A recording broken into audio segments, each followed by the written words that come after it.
गडचिरोली जिल्ह्यातील भामरागड तालुक्यात सुमारे 1700 लोकसंख्या असलेलं ब्राह्मणपल्ली हे छोटंसं गाव सध्या एका वेगळ्याच निर्णयामुळे चर्चेत आलंय.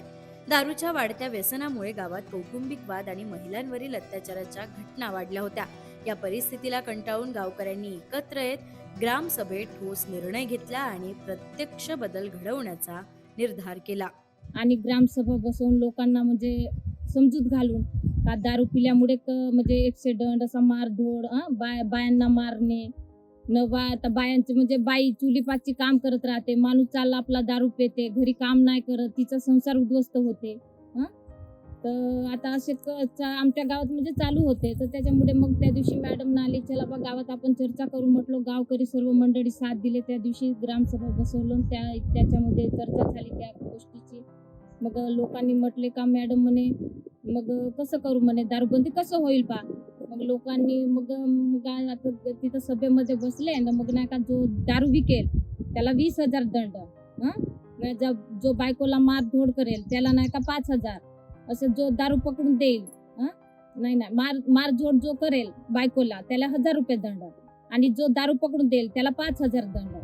आणि जो म्हणजे पेत असेल तर त्याला 500 रुपये असे मॅडमनं त्या दिवशी दंड घेतले. तर गावकरी सर्व लोकांनी साथ देऊन हात वर करून सर्वजण म्हणजे साथ देणार म्हटले. पण आजपर्यंत काही दारू बंदी झाली नाही आहे, पण हळूहळू होईल आमच्या गावाचा विकास. गावातल्या महिलांवर या सगळ्याचा सर्वाधिक परिणाम होत होता. घराची जबाबदारी आणि रोजच्या संघर्षात त्या केंद्रस्थानी होत्या. या संदर्भात ग्रामस्थ काय सांगतात ऐकूया. दंड घ्यायलाच पाहिजे.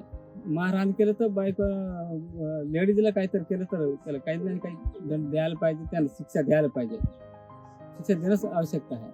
कारण म्हणजे लेडीज होते नाजूक बाई काय ते नाजूक राहत नाही का. हा. अरे आपल्या संसाराचे 30 पूर्ण सांभाळू शकते, घराचं सांभाळ 30 करते. घर तिचं असो आपला नव्हे. आपण का बाहेरचे माणूस म्हणजे बाहेरच असो, तो बाहेर फिरून येते, काही करू शकते. बाई पूर्ण घराचा सांभाळू शकते. पूर्ण ए टू झेड बाई सांभाळू शकते. आपण सांभाळू शकत नाही. ग्रामसभेत चर्चा करून हा निर्णय एकमताने घेण्यात आला. गावात शिस्त निर्माण करण्यासाठी सर्वांनी मिळून पुढाकार घेतला. या संदर्भात ग्रामसभा अध्यक्ष काय सांगतात ते बघूया. असं आहे, ह्या आमच्या बामणपल्ली गावामध्ये पुरुष मंडळीपैकी आता त्या दिवशी कमीत कमी 100% पैकी 75% दारू पिऊन होते आणि 25% 35% हे म्हणजे आपले दारू ना पिणारे होते. असा हात वर वर करून त्यांनी सुद्धा या आपला मीटिंगमध्ये सांगितलेलं आहे. आम्ही आजपासून दारू बंदी करतो आणि मग भांडण वगैरे झाला नाही पाहिजे या उद्देशाने आम्ही या ठिकाणी मीटिंग घेतली. या प्रक्रियेत सट संस्थेच्या मुक्तिपथ अभियानाचाही मोठा आधार मिळाला. जनजागृतीतून ग्रामस्थांना एकत्र आणण्यात त्या अभियानाची महत्वाची भूमिका राहिली आहे. या संदर्भात तालुका संघटक काय सांगतात बघूयात. गावामध्ये ग्रामसभा झाली. ग्रामसभेमध्ये दारूबंदीचा ठराव घ्यायचं ठरलं. हात वरती झाले लोकांचे, पण कोण करणार दारूबंदी? आम्ही 4-5 लोकांना होईल का दारूबंदी असं म्हणून आहे ना, मग तो निर्णय तिथेच थांबला गेला होता.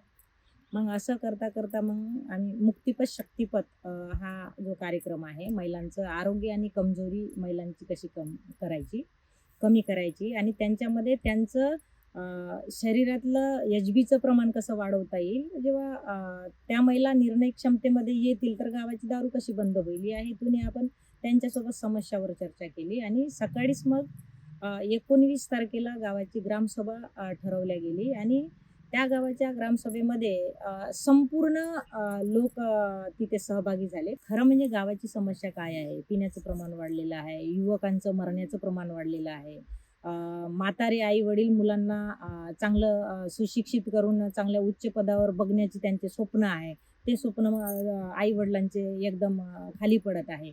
आणि आज म्हातारे आई वडिलाला मुलांचा आधार मिळायला पाहिजे, तो आधार न मिळता म्हातारे आई वडिलाच्याच खांद्यावर जे युवकांना जमिनीत दफनवण्याचं काम सुरू आहे बा, असं इकडे सगळीकडे मरणाचं प्रमाण फार वाढलेलं दिसून आल्यामुळे आणि महिलांना दारू पिऊन आहे ना मारहाण करणे फार हे झालेलं आहे. आणि त्यातच महिला मग माहेरी जाणे, पोरं अलग राहणे, दारू पिऊन माणूस अलग राहणे, ह्या सगळ्या गोष्टी आपण त्या लोकांच्या सभेमध्ये मांडल्या. आणि त्यांना विचारलं की पूर्वीचं प्रमाण काय होतं, आताचं प्रमाण काय होतं, तर त्यांचं मत होतं की पूर्वीचं प्रमाणामध्ये फार पिण्याचं प्रमाण कमी होतं, पण आता पिण्याचं प्रमाण जास्त झालेलं आहे आणि आमच्याच गावाला दारू मिळते बा. मग गावातली दारू बंद करायची आहे का? तर सगळ्यांनी एका मताने हात वरती केले आणि गावामध्ये दारू बंद झाली पाहिजे, असा एक आवाज निघाला. आणि मग जर कोणी दारू विकेल तर काय होईल? तर दारू विकेल तर 20,000 रुपये दंड त्यांच्याकडून वसूल करता येईल, असं ग्रामसभेने ठरवलं. गावकऱ्यांनी घेतलेला हा निर्णय आता प्रत्यक्ष बदल घडवताना दिसतोय. दारूमुळे निर्माण होणाऱ्या समस्यांवर ग्रामसभेच्या माध्यमातून उपाय शोधण्याचा हा प्रयत्न इतर गावांसाठीही एक दिशा देणारा ठरू शकतो.